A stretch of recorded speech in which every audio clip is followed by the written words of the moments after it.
살아있는 자의 하나님이라는 제목으로 하나님 말씀 전하겠습니다. 오늘은 부활주일이 지난 수요기도에 저희들이 함께 모였습니다. 그래서 오늘까지는 출애굽기 강해를 잠시 멈추고 절기에 관한 설교를 전합니다. 부활절과 관련한 아주 유명한 이야기가 있죠. 미국에 사는 한 부부의 이야기인데, 오랜 세월 함께한 이 미국의 어느 한 부부가 예루살렘으로 성지순례 여행을 갔답니다. 그런데 여행 중에 그만 갑자기 부인이 세상을 떠나게 되었다는 거죠.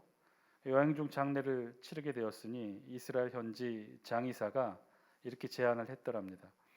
당신 부인을 고국으로 운반해서 장례를 치르면 5,000달러가 됩니다. 그런데 당신이 이 신성한 땅 예루살렘에 부인을 묻으시겠다면 150달러만 있으면 됩니다. 이렇게 제안을 했다는 거예요. 부인이 죽은 것은 참 안 된 일이나 그래도 예루살렘의 부인이 아주 저렴한 비용으로 묻힐 수 있다는 제안이 상당히 쏠깃했겠죠. 그런데 남편은 잠시 생각하더니 이 장의사에게 자신의 부인을 고국으로 운반해 장례를 치르겠다고 말합니다. 그래서 장의사가 이상해서 남편에게 물었다는 거죠. 아니, 왜 예루살렘의 부인을 150달러만 있으면 묻힐 수 있는데 5,000달러의 비용을 들어가며 옮기려 합니까? 그랬더니 남편이 아주 심각하게 이렇게 말했답니다. 옛날에 예수님이 이 땅에 묻히신 후에 3일 만에 부활하셨다면서요. 남편은 아내가 혹시 예수님처럼 다시 부활하고 살아날 것을 걱정했던 것이죠. 예수님이 십자가에서 돌아가신 후에 예수님의 시신을 장례 지낸 사람은 예수님의 12제자가 아니라 12제자 중에 한 사람이 아니라 아리마대 사람 요셉이라는 사람이었어요. 이 아리마대 사람 요셉은 당대 꽤 힘이 있고 권력이 있고 능력이 있었던 사람을 알려졌는데, 그래서 그는 자신과 자신의 집안에서 사용하려고 미리 파놓은 당시로서는 아주 고가의 비싼 동굴 무덤에 예수님을 장사 지내게 됩니다. 자, 그렇게 예수님을 장사 지내고 난 다음 날 아리마대 사람 요셉은 친구들로부터 이런 핀잔을 들었다는 거죠. 자네 미쳤나? 그렇게 많은 돈을 들여 판 새 무덤을 십자가에 처형당한 죄수에게 내주다니. 그랬더니 아리마대 요셉이 이렇게 친구에게 대답했다는 거예요. 야, 괜찮아 친구야. 예수님이 주말에만 3일 정도만 잠깐 쓰시겠다고 했거든. 정말 그 말씀대로 우리 예수님 부활하셨죠. 우리 지금 부활 주간을 보내고 있습니다. 여러분, 부활이라는 것이 무엇일까요? 우리 지난주에도 부활에 대해서 묵상을 했는데 오늘도 한 번 더 이 부활에 대해서 묵상해 보기를 바랍니다. 어떤 것이 부활일까? 부활이라는 것, 죽었다가 다시 살아나는 것이 부활일까요? 어떤 것이 부활일까요? 부활의 참된 의미가 무엇이고 오늘 우리에게 부활은 어떤 의미로 다가오는 것일까요? 오늘 우리 본문의 말씀을 통해 이 부활의 참된 의미, 예수님의 직접 가르쳐 주신 육성의 음성으로 우리 되새겨 보기를 원하는데요. 오늘 본문은 부활의 참된 의미에 대해 예수님이 직접 이렇게 우리에게 설명하셔요. 우리 다 함께 23절 말씀 영상을 통해 같이 한번 읽어볼까요? 시작. 부활이 없다 하는 사두개인들이 그날 예수께 와서 물어 이르되. 오늘 우리 본문은 이렇게 시작합니다. 우리 본문에 있는 말씀은 바로 이렇게 사두개인들이 예수님께 와서 질문함으로 본문이 시작하고 있다는 거예요. 그런데 그 사두개인을 우리 성경이 뭐라고 설명을 해요? 부활이 없다 하는 사두개인들. 사두개인 혹은 사두개파라고 하는 이들은 유대 구성 인자를 이루는 3대 종교 종파 중에 한 분파입니다. 유대의 막강한 영향력을 행사했던 3개의 종교 분파가 있었는데 그 3개의 분파는 우리가 잘 아는 대로 바리새파, 그리고 오늘 본문에 나와 있는 사두개파, 그리고 한 분파가 더 있었어요. 그 한 분파는 에세네파라고 하는 분파예요. 물론 이외에 종교적 성향이 아닌 정치적 성향을 가진 헤롯 당이라든지 다른 분파들도 있었으나 종교적 영역 안에서 나누어진 3 분파는 이렇게 나누어집니다. 바리새파, 사두개파, 에세네파. 기본적으로 바리새파는요, 이 종교적 편향이 조금은 진보적이에요. 신진 세력들로 이루어진, 그리고 말씀 중심으로 충실해진 이들이 사실은 바리새파였어요. 그리고 그 극좌 더 아주 진보적인 이 종파는 바로 이 SNF파예요. 이들은 아주 극단적인 신앙을 가지고 있어서 말씀대로 살아가는 것이 이 신앙의 목표인데, 말씀대로 제대로 살려면 속세를 떠나야 한다고 생각했어요. 말씀대로 제대로 지키며 살아가려면 이 세상, 마을, 도시를 떠나 광야에서 따로 공동체를 이루며 살아가야 한다고 주장합니다. 그래서 이들의 신앙적 유산의 형태가 지금도 남아있는 것이 이 카톨릭의 수도원 운동이라든지 청교도 운동이 바로 이들 영향을 받았던 거예요. 자, 그 반대로 오히려 정반대의 입장이 있었던 종파, 즉 종교적으로 보수적인 성향을 가지고 있는 종파가 있는데, 그들이 누구였냐면 바로 오늘 본문에 예수님께 질문한 사두개파였어요. 이들은 주로 어떤 이들이냐면 유대교의 제사장 그룹을 중심으로 한 세력이었어요. 즉 제사장 사독의 후손들과 그 추종자들. 그래서 이들을 이루고 있는 주 계층의 신분, 직업은 주로 제사장 신분의 직종에 있는 이들이 많았어요. 기본적으로 이들은 그래서 종교적으로 안정된 지위야 또한 부를 누리고 있었어요. 그래서 정치적으로도 헤롯 당과 로마 권력에 상당히 가까이 있는 자들이 바로 이들이었어요. 그리고 종교로도 아주 구구적인 성향을 가지고 있었던 이들이 바로 이 본문에 나와 있는 사두개파인데, 예를 들어 이 사두개파들은 천사나 영의 존재를 믿지 않았다고 해요. 왜냐하면 이들의 주요 관심사는 풍족한 현실의 삶에 만족하고 있었기 때문에 내세에 대한 소망, 죽음 이후에 펼쳐진 삶에 대해서는 사실 종교적으로 관심이 없었어요. 그러니 당연하게도 이들 사두개파는 부활을 절대로 믿지 않았던 거예요. 이들의 주된 관심사는 현재에 있었어요. 현실의 삶에서의 종교생활, 그리고 그들이 주고 있는 편안함과 안락함만 이들의 주된 관심사였어요. 그 현실의 삶이 중요하게 여겨졌으니 이 사두개파는 다른 종파에서 주장하는 내세의 삶에서 이루어지는 부활의 삶의 영역에 대해서는 전혀 인정하지 않았던 거죠. 오로지 현실의 삶, 현실에서 하나님을 섬기고 말씀대로 현실에서 살아가는 것, 이 자체가 의미 있고 중요했다고 여겼기 때문에 내세나 부활에 대해서는 철저히 부정했어요. 자, 바로 그런 지점에서 정확하게 이 사두개파는 바리새파는 정반대의 입장이었던 거죠. 바리새파는 이에 반해 아주 부활을 철저하게 믿고 있었고, 이들이 현세의 말씀에 순종하고 예배를 드리는 유일한 이유는 바로 내세의 부활을 위한 그런 신앙의 행위들이었어요. 자, 어쨌든 부활을 절대로 믿지 않았던 이 사두개인들이 어느 날 예수님께 나와 질문을 하면서 논쟁을 벌인 게 바로 오늘 우리 본문의 내용이에요. 우리 다 함께 24절 말씀 영상을 통해 같이 한번 읽습니다. 시작. 선생님이여, 모세가 일렀으되 사람이 만일 자식이 없이 죽으면 그 동생이 그 아내에게 장가들어 형을 위하여 상속자를 세울지니라 하였나이다. 아멘. 본문의 사두개인은요, 이제 주저함 없이 자신들의 질문을 예수님께 던짐으로 논쟁을 촉발합니다. 이 사두개인들의 질문의 전제가 있었는데, 그 전제는 무엇이냐면 오늘 24절에 보니까 모세가 일렀으되, 즉 모세의 성경 말씀을 지금 인용하고 있는 거예요. 모세가 기록되었다라고 하는, 모세가 저자라고 하는 창세기, 출애굽기, 레위기, 민수기, 신명기, 이 모세 오경의 말씀 중에 오늘 인용하고 있는 본문은 신명기 말씀을 이 사두개파는 인용하고 있어요. 즉 모세가 기록한 신명기 말씀에 의하면 정확하게는 신명기 25장 5절과 6절에 있는 말씀인데요. 우리 영상을 통해 신명기 25장 5절 말씀 같이 한번 읽어볼까요? 시작. 형제들이 함께 사는데 그중 하나가 죽고 아들이 없거든 그 죽은 자의 아내는 나가서 타인에게 시집가지 말 것이요 그의 남편의 형제가 그에게로 들어가서 그를 맞이하여 아내로 삼아 그의 남편의 형제된 의무를 그에게 다 행할 것이요. 신명기 25장 5절에 있는 말씀을 지금 사두개인들이, 신약의 사두개인들이 구약의 모세 오경 중에 하나인 신명기 말씀을 인용하여 예수님께 지금 질문하는 거죠. 이 신명기 25장에 있는 말씀은 그래서 모세가 기록했기 때문에 신명기 율법에 해당하는 말씀이에요. 말씀의 요지는 이래요. 결혼을 했어요. 그런데 남편이 죽고 아들 없이 부인만 홀로 남겨진 경우예요. 이렇게 홀로 된 여인이 있을 경우 그 아내는 이혼 증서를 써줘서 집으로 보내 다른 사람에게 시집가도록 허락하지 말고, 그러면 어떻게 하느냐?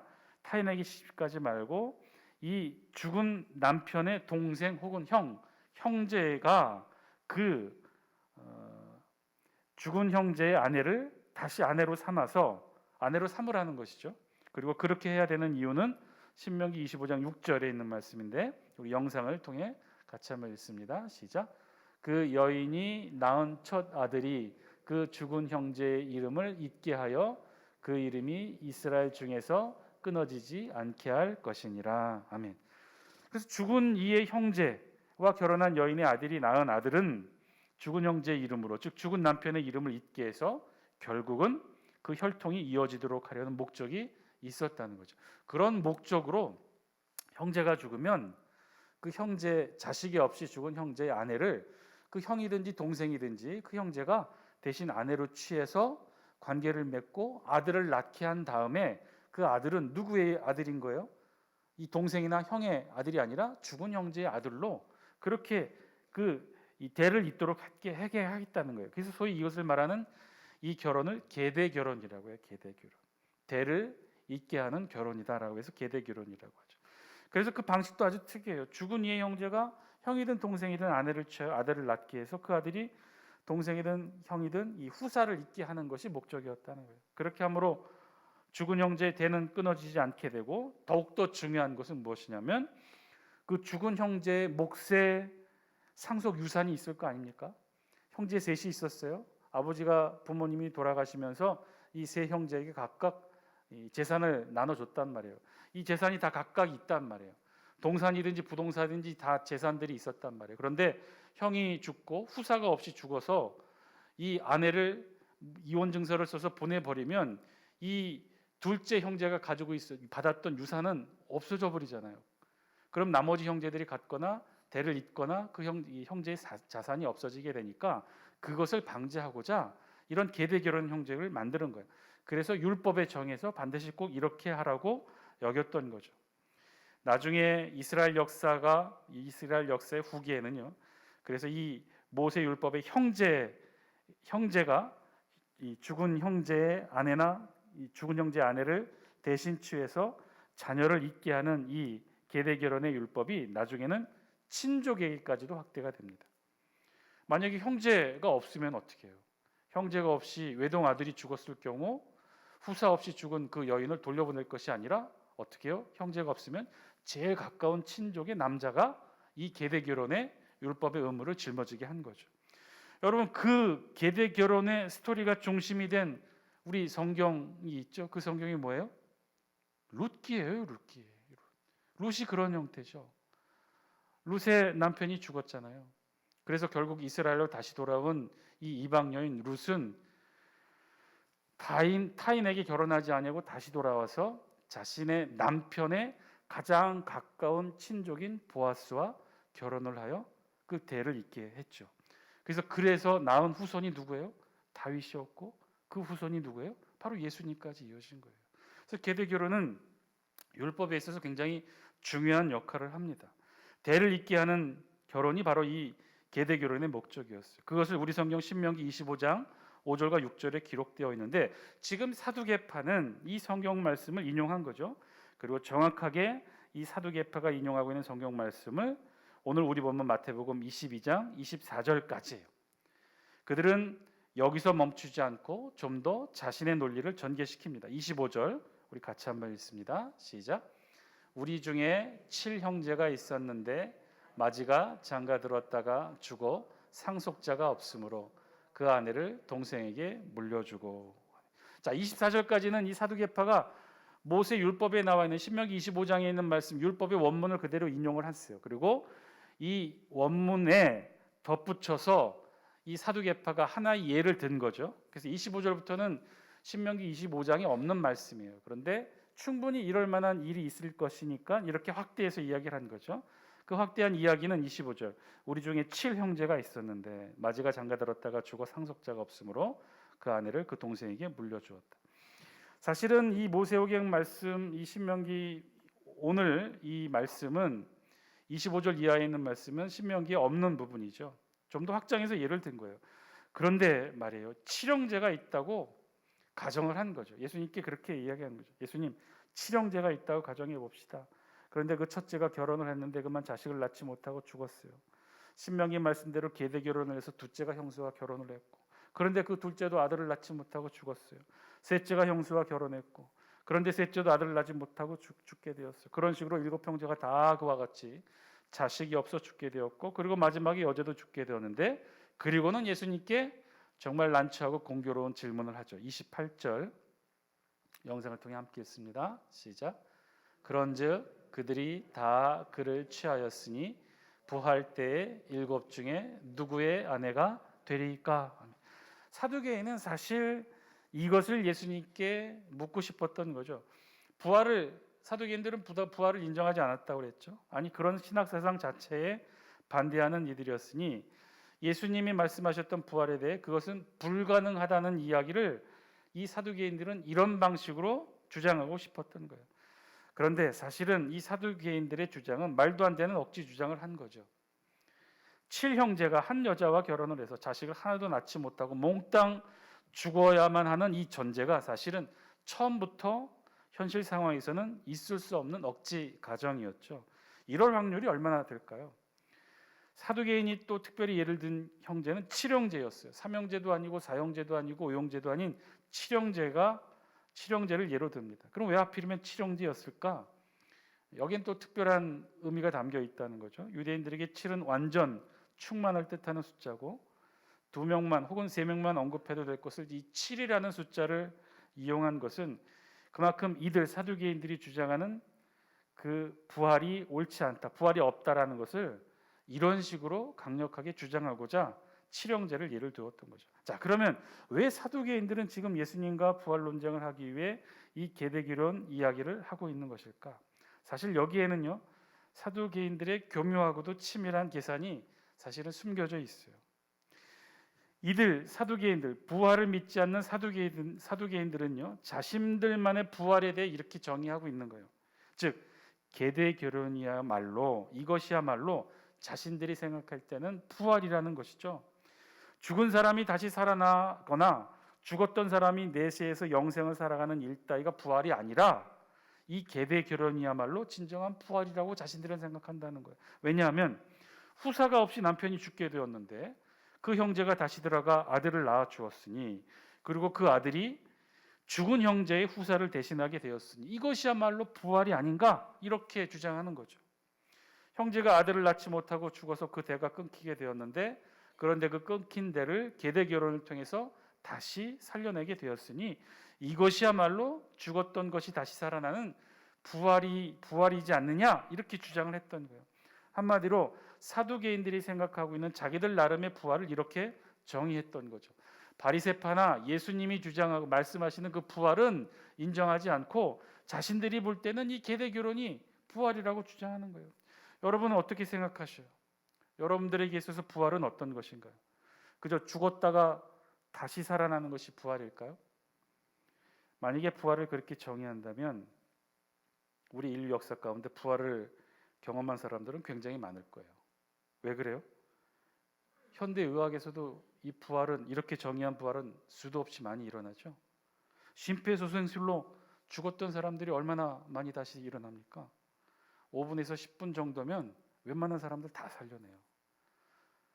불로 혹은 물로 심폐가 정지됐던 사람들 5분에서 10분 사이에 살려내는 경우들이 얼마나 많이 있습니까? 제 경험으로도 언젠가 한번 먼 친척의 임종 소식을 듣고 병원으로 달려갔어요. 그 전부터 오래 넘기지 않을 것이라고 중환자실에 계셨던 연락을 계속 듣고 있었던 터라 의사의 이야기, 연락을 듣고 모든 가족들이 다 모였어요. 우리가 제일 늦게 갔었는데, 갔더니만 사실은 제일 늦게 온 우리들을 기다리고 있었어요. 도착해 보니 모습은 심폐소생술로 살려는 놓았는데, 그런데 이미 자가호흡은 어려운 상황이죠. 그래서 남자 의사 하나, 건장한 남자 의사 하나가 신체 위에 올라가서 계속해서 손을 누르고 있고, 옆에 있는 다른 의사는 계속 입에다가 손으로 튜브로 계속해서 공기를 주입하고 있더라고요. 가족들이 도착할 때까지 계속 그 상태를 유지한 거예요. 가족들이 다 모였는지를 확인하고는 의사가 이야기합니다. 다 모이셨죠? 그리고 나서는 손을 뗀 거예요. 그래도 몇 분 뒤에 삐 소리 나는 생명 신호음이 멈추는 소리가 들리게 됩니다. 그러니까 사실 실제로는 가족이 없을 때 이미 한 번 임종을 맞이했고, 그리고 심폐소생술로 살려놓고는 급히 가족들을 연락해서 계속해서 자가호흡은 어렵지만 생명의 호흡이 붙어 있는 상태에서 가족들을 불러보게 했던 거죠. 그리고 가족들을 다 모아놓고는 마지막 모습을 보게 하고는 본인들은 이제 손을 뗀 겁니다. 그 상황에서 이게 참 삶과 죽음이라는 게 그냥 어떤 차이가 있을까? 살았다는 것은 무엇이고 죽었다는 것이 무엇인지 다시 한번 돌아보게 되었어요. 여러분, 우리에게 부활은 어떤 것인가요? 죽었다가 다시 살아나는 것? 여러분, 이것이 부활일까요? 도대체 살아있다는 것은 무엇이고 죽어있다는 것은 무엇일까요? 그리고 부활은 어떤 것일까요? 오늘 본문의 사두개인들의 부활의 생각의 가장 기본적인 초점은요, 현실에 있었어요. 현실의 삶에서 살아있으면 부활한 것으로 본다는 것이죠. 계대 결혼으로 없던 아들이 출생하게 되면 이것이야말로 죽은 형의 아들, 다시 없는 것이 태어났으니까 이것이야말로 부활로 봤다는 거예요. 심폐소생술로 멈추었던 심장이 다시 뛰게 되면 그것이야말로 부활로 본 것이죠. 부활의 기준을 그래서 이들은 철저히 현실의 삶, 현재의 삶의 기준을 두고 있어요. 그래서 이 세상에서의 삶으로 다시 돌아오면 부활이라고 보았던 거죠. 그러니 예수님의 말씀하신 내세에서의 영생에서의 삶, 천국에서의 삶에 대해서는 이들은 관심이 없었고 부활로 보지 않았던 거예요. 그러니 그들은 계대 결혼을 통해서 7형제 중에 하나라도 아들을 낳았어야 죽은 형제가 부활하여 대를 잇는 것인데 그렇지 못하고 몽땅 죽었으니 그러니 다시 부활했다 손 치더라도 그것이 그들 사두개인들에게는 중요한 것이 아니었던 거죠. 사두개인들 머릿속에는 형제들이 자식을 낳지 못하고 모두 죽고 그 부인도 죽어서 부활한 그들의 모습에는 상관이 없고, 그들이 자식을 낳지 못하고 다 죽었기 때문에 계대 결혼을 했지만 자식을 낳지 못했기 때문에 이걸 부활이라고 인정할 수가 없었던 거예요. 그들에게 오히려 중요한 것은 죽은 이후의 관계가 더 궁금히 여겼던 거죠. 죽음 이후 그럼 다시 부활했다 하더라도 이들의 관계는 어떻게 되는 것인가? 도대체 누가 남편이고 누구의 아내가 되는 것인가? 이게 궁금했던 거예요. 이 문제가 해결이 되지 않으면 부활했다 하더라도 그 삶은 의미가 없는 거예요. 이들의 관심사, 다시 살아 부활해 보니 복잡해졌다는 거예요. 도대체 누가 남편이고 누가 아내로 맺어져야 하는지 그 현실 관계가 인정이 안 되니 이건 부활한 것이 아니라고 본 거예요. 그래서 이들 사두개인들 부활하는요, 철저히 그 중심이 현실의 삶이 중심이 돼요. 현실의 삶에서 이루어지는 인간관계가 그만큼 중요했던 거예요. 그래서 그 인간관계를 무너뜨리는 상황, 즉 죽어서 부활했는데 7형제와 아내가 정말 당황스럽고 낯설은 모습으로 대면해야 되는 그 끔찍한 상황, 설령 그들이 죽어서 부활했다 하더라도 그 부활은 의미가 없는 거죠. 또다시 맞닥뜨려야 되는 인간관계의 그 모습이 완전히 무너진 상태, 그 상태를 어떻게 감당할 수 있느냐? 온전한 인간관계의 기준으로 본다면 그건 관계가 무너진 것이죠. 그건 부활의 의미가 없다는 거예요. 그래서 이들 사두개인들은 이렇게 생각하고 예수님을 향해 도전적으로 질문한 거예요. 도대체 누가 남편이고 누가 아내입니까? 그런 그들에게 예수님이 말씀하셔요. 29절, 30절 우리 같이 한번 읽겠습니다. 시작. 예수께서 대답하여 이르시되 너희가 성경도 하나님의 능력도 알지 못하는 거로 오해하였도다. 부활 때에는 장가도 아니 가고 시집도 아니 가고 하늘에 있는 천사들과 같으니라. 아멘. 이게 무슨 말씀일까요? 부활 때에는 장가도 아니 가고 시집도 아니 가고 하늘에 있는 천사들과 같다. 그러면 예수님의 말씀대로 천국에서는 그럼 이 가족 관계가 다 무너지는 것인가요? 이 세상에서 맺었던 가족 관계는 다 무너지게 되는 것인가요? 그곳에서는 결혼하는 일도 없다면, 그렇다면 이 세상에서 이미 결혼해서 천국에 가게 되면 그러면 세상에서는 부부 사이였는데 그러면 천국에서는 부부 사이가 아닌 남남이 되는 것인가요? 부부 관계가 그렇다면 가족 관계는 또 어떨까요? 형제 관계, 부모 자식 관계, 자매 관계, 이게 다 없어지는 것일까요? 사실 오늘 말씀을 통해 예수님이 하시는 말씀의 핵심은 어렵지만 쉽게 표현하면 관계의 변화에 있다는 거예요. 이 세상을 지배하는 관계는 우리가 잘 아는 대로 인간관계예요. 그러나 저 천국 영생의 삶, 죽음을 넘어 부활한 이후의 삶의 관계는 무슨 관계라고요? 인간관계가 아니라 하나님과의 관계 맺음으로 살아가게 된다는 거예요. 그래서 부활 이후 천국에서의 관계의 핵심은 인간관계가 아니라 하나님과의 관계가 중심이 된 곳이라는 것이 바로 천국이라는 거예요. 그러니 하나님과의 관계, 오직 하나님과의 관계만이 지배하는 것이 바로 천국 부활 이후의 모습이라는 것이죠. 그래서 예수님도 결론을 이렇게 말씀하셔요. 31절, 32절 같이 함께 읽겠습니다. 시작. 죽은 자의 부활을 논할진대 하나님이 너희에게 말씀하신 바 나는 아브라함의 하나님이요 이삭의 하나님이요 야곱의 하나님이로라 하신 것을 읽어보지 못하였느냐? 하나님은 죽은 자의 하나님이 아니요 살아있는 자의 하나님이니라 하시니. 아멘. 하나님이 너희에게 말씀하신 바는 어디를 말씀하시느냐? 출애굽기 3장을 지금 예수님이 인용하셔요. 출애굽기 3장에서는 어떤 내용이 있었냐면 모세가 처음으로 하나님 앞에 대면하였습니다. 모세의 소명장이 기록된 곳이에요. 모세가 처음으로 살아계신 하나님을 만나게 되죠. 그때 하나님이 모세에게 하나님 스스로를 이렇게 설명하셔요. 우리 영상을 통해 출애굽기 3장 15절 말씀도 같이 한번 읽어볼게요. 출애굽기 3장 15절 말씀 시작.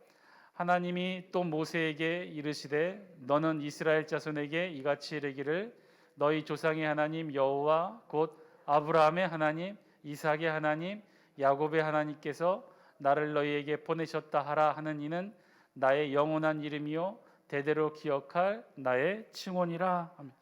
지금 하나님은 모세에게 하나님 자신이 누구인지를 쭉 설명해요. 하나님의 이름을 가르쳐 주면서 하나님이 하나님 스스로를 뭐라고 얘기하냐면 아브라함의 하나님, 이삭의 하나님, 야곱의 하나님이라는 거예요. 여러분, 모세가 지금 이때 하나님을 출애굽기 3장에서 하나님을 처음 만나고 살아계신 하나님 앞에서 대면하여 선 그때는요. 이미 아브라함은 오래전에 죽었고 이삭도 오래전에 죽었고 야곱도 오래전에 죽은 사람들이에요. 그런데 모세 시대에 이미 아브라함, 이삭, 야곱은 죽은 자들이었는데 그런데 하나님이 지금 모세 앞에서 뭐라고 설명하는 거예요? 마치 하나님 옆에 아브라함이 살아있는 것처럼 이삭이 살아있는 것처럼 야곱이 살아있는 것처럼 말씀하는 거예요. 나는 아브라함의 하나님 바로 옆에 있는, 나는 이삭의 하나님 바로 옆에 있는, 그리고 나는 야곱의 하나님이라고 하나님이 모세에게 자신을 설명하고 있는 거죠. 모세가 보기에는 이미 죽은 자들이었는데 하나님은 그들을 마치 살아있는 자처럼 소개하는 거예요. 하나님 옆에 살아서 있는 것처럼 아브라함의 하나님, 이삭의 하나님, 야곱의 하나님으로 자신을 설명하셨다는 거예요. 그러니 32절 후반절, 오늘 우리 본문의 32절 후반절에 하나님은 죽은 자의 하나님이 아니요 살아있는 자의 하나님이시니라 하시니 이거죠. 오늘 본문의 예수님은요 당시 혼란스러워하는 부활 사상에 대해 이 말씀을 전하고 싶었던 거예요.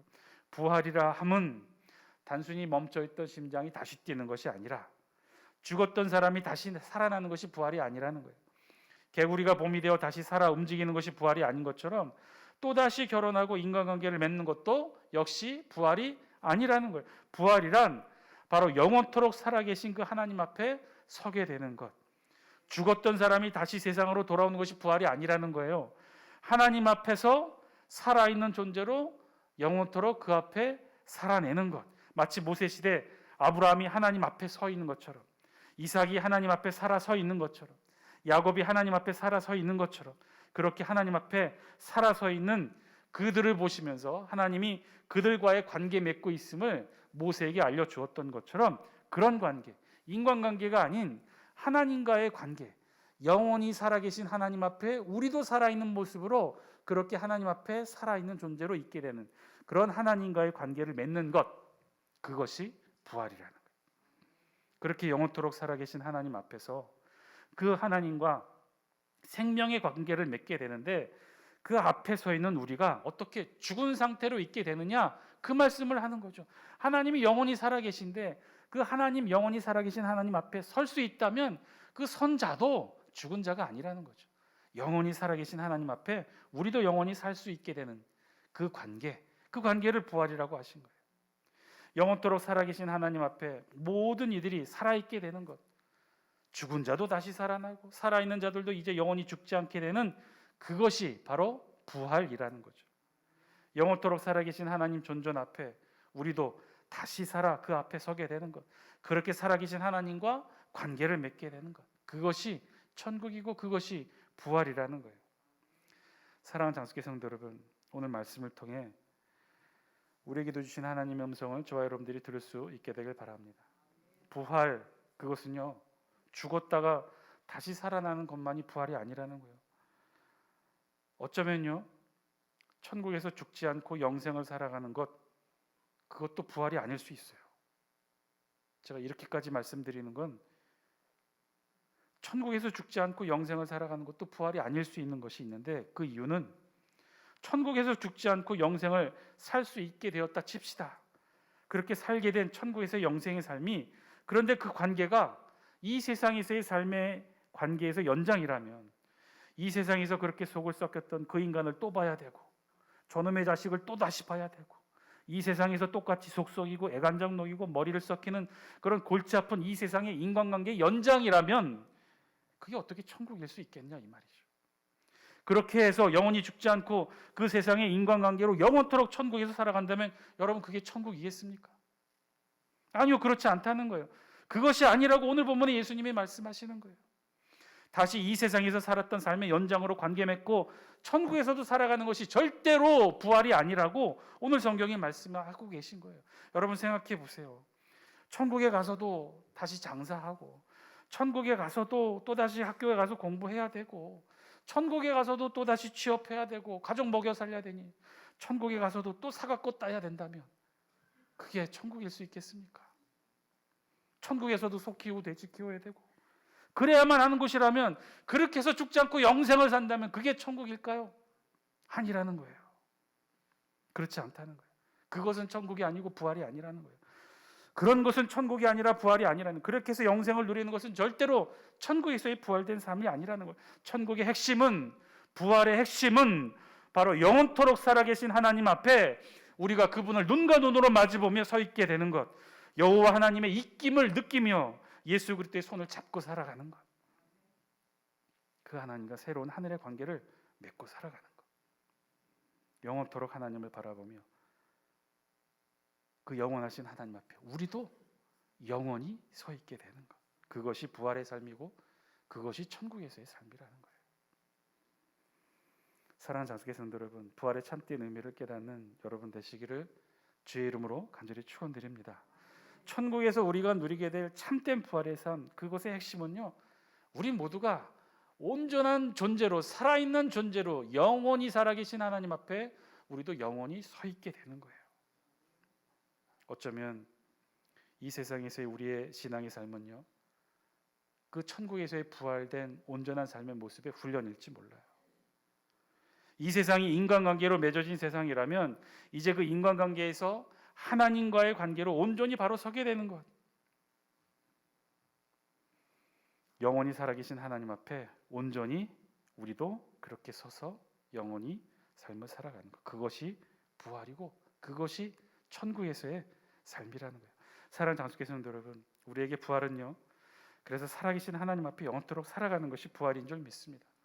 여러분 지금 누구 앞에 서 계십니까? 여러분은 지금 어디에 서 계십니까?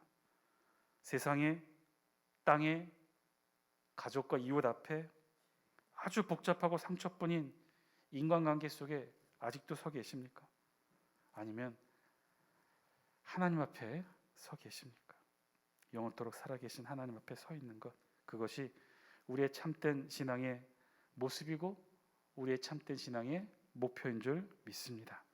지금의 우리가 그럴 수만 있다면, 지금의 우리가 이 세상의 인간관계에 얽매여 상처와 아픔뿐인 이곳에 매여 있지만 않고 온전히 하나님 앞에 설 수만 있다면, 사람들 앞에 서는 것이 아니라 그래서 하나님 앞에 온전히 서 있을 수만 있다면, 그렇다면 저와 여러분들은 바로 지금 이 순간부터 부활의 시간을 보내고 있는 줄 믿습니다. 지금부터가 부활의 삶인 거죠. 하나님 앞에 온전히 서 있을 수 있다면 지금부터가 우리의 온전한 부활의 삶을 살아내는 거예요.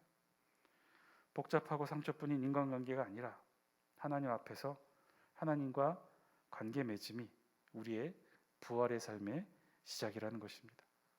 사랑하는 장수교 성도 여러분, 그 하나님 앞에 온전히 부활된 삶의 모습으로 살아가시는 저와 여러분 다 되시기를 주의 이름으로 간절히 축원드립니다. 하나님 앞에 서세요. 복잡한 이 세상의 인간관계에 매여 있지 마시고 하나님과의 온전한 관계 앞에 하나님 앞에 서시기 바랍니다. 그러면 제 전한 말씀이 조금은 속상하게 들릴 수도 있겠죠. 아이고, 우리 사랑하는 남편 어떻게 하나? 우리 사랑하는 자녀들은 어떻게 하나? 여러분들이 걱정해봐야 할 수 있는 거 얼마 없어요. 여러분들이 아둥바둥 붙잡아 봐야 우리가 할 수 있는 일 얼마 없어요. 우리 인생 살아오면서 다 겪어봤잖아요. 하나님이 붙잡아 주시는 줄 믿습니다. 진짜 참된 관계는 내가 붙들고 있는 이 관계가 아니라 하나님이 그 사랑하는 가족, 내 남편, 내 자녀 붙들고 있는 그 하나님과의 관계가 더 중요하고 소중한 줄 믿습니다. 우리 모두의 삶 마찬가지예요. 이 인간관계 그대로 끌고 천국 가는 거 아니라고 했죠. 천국에 가면 하나님과의 더 복된 관계로 맺어지게 될 겁니다. 저와 여러분 모두 이 땅에서부터 하나님과의 관계에 우리 신앙의 목표를 두고 하나님 앞에 온전히 삶을 살아내는 신앙의 연습, 그 연습에 충실히 임하시며 오늘도 참된 하나님과의 관계를 통해 부활의 삶의 시작을 이루시는 저와 여러분 다 되시기를 주의 이름으로 간절히 축원드립니다.